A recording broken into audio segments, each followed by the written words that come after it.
for writing this book and bringing us all together tonight.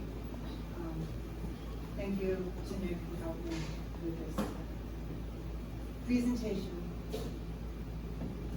My soul is alive and well. I think I may need to explain my silly hat to you. I wear it once a year to celebrate my anniversary working as a security guard at the Metropolitan Museum of Art. It's a construction hat decorated with old metal museum admission pins and artificial flowers and leaves from one of the recent Met Galas. On August 10th, I will be celebrating my 30th anniversary of working at the museum, and therefore will be changing these two numbers. I purchased them many months ago in preparation for an annual gathering of many incredible, diverse co-workers I know and love to celebrate with me at a local garden club. On the cardboard circle in front of the hat, I have written the number of years I worked at the museum alongside my now out-of-date hourly rate, which used to be $25.99.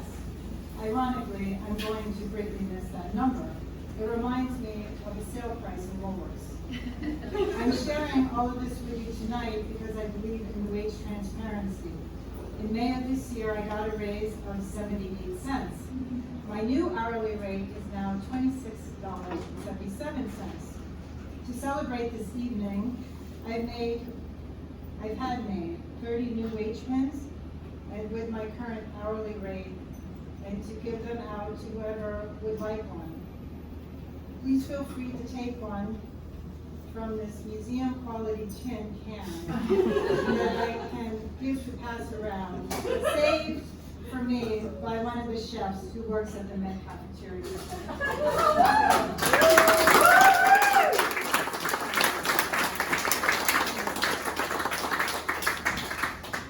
I know that some of you out there may pity me because I'm making so little after 30 years of service. It seems pretty pathetic, but the fact is I've gotten more out of my day job than my day job has gotten out of me because I'm rich in other ways. 30 years of stable, predictable employment has given me a lot of time to ponder some important questions, such as how can I grow up and remain young and not die inside? How can I work a full-time job and remain connected and optimistic about making my artwork and not feel robbed of my life purpose? And what if your life purpose turns out to not want to financially support you or even your art itself? And what if it actually does the exact opposite and puts you deep into debt? What then? It's like the line in the Billie Holiday song, Kite and Mellow. Love will make you do things that you know is wrong. I burned for you. 14 years ago, in 2010, I conceived and created my doppelganger, a life-size replica of myself as a Met security guard, which radically altered the direction of my creative process by integrating for the first time my day job with my art practice. Over the next 5 years, my boyfriend, who is a photographer, documented my double and myself in various scenes and animations from my everyday business. I hope the pins aren't costing me.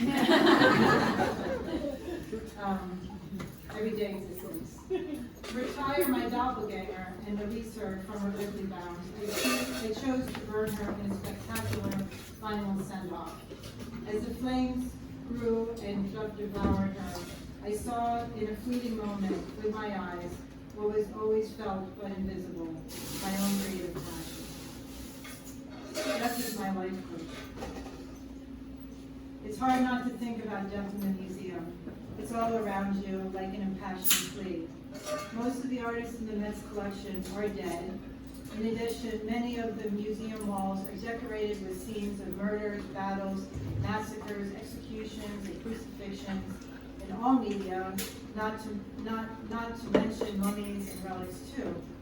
My favorite selection in the museum's collection, ancient art, has many objects that were created explicitly for the deceased, preserved in tombs.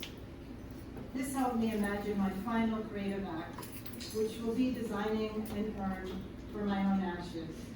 I have two favorite centenary urns in the Met's collection as inspiration.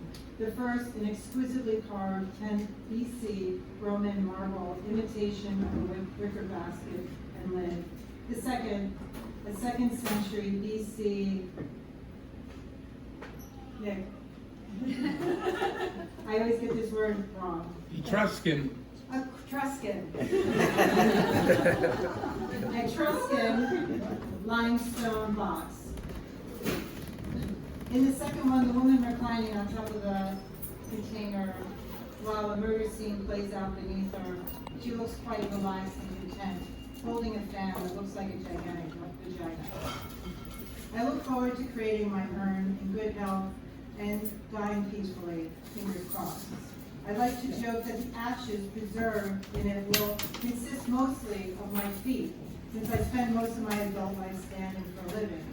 I don't want all my ashes to go to the museum, though, because I didn't give all my life to it.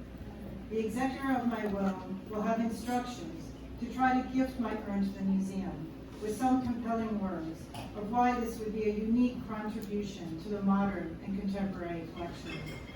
And if in the end the museum rejects me, it won't hurt my feelings because I'll be dead.